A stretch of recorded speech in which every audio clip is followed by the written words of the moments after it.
kasama natin right now, of course, Team De Rossi na sina Alex at Mami Nenita na nagluto ng napakasarap na carbonara kahapon. Yes. Pero Mami Nenita, bilang uso naman ngayon ang pagtupad sa wishlist dahil alam mo na holiday season, ano naman ang wish mo dito kay Alessandra?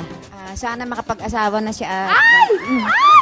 Mami, bukas na bukas. Busy ako. Magkaanak na madaming. Ay, nako. Yun talaga. Gagawa tayo ng 101 Italian. Uy, Lex, ano masasabi mo? Sa Dalmatian, Italia. Oh. Lex, ano masasabi mo doon? Open na pala kay Mami na magka-baby ka na soon. Malamang. Mag-settle down, di ba? Oo. Buti naman open siya. Good for you, no? Pero Alex, ito na. Alam niyo, kilala po namin si Alex dito na full of energy, walang dull moments. Pero, serious side tayo. Ano ba talaga gusto mong sabihin kay Mami ngayong holiday? And bihira din kayo magkita, di ba? Thank you. Kasi siguro mga 10 years na ba?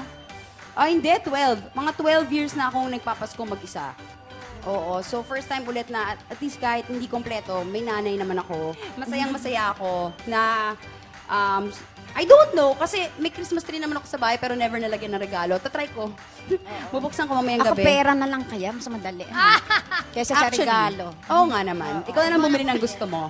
But thank you for being here. And sa iyong napakagandang song number. Kasi si Mommy is a frustrated actress.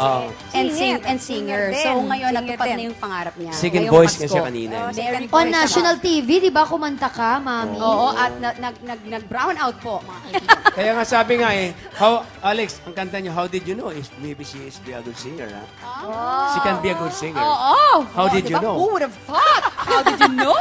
Oh my God.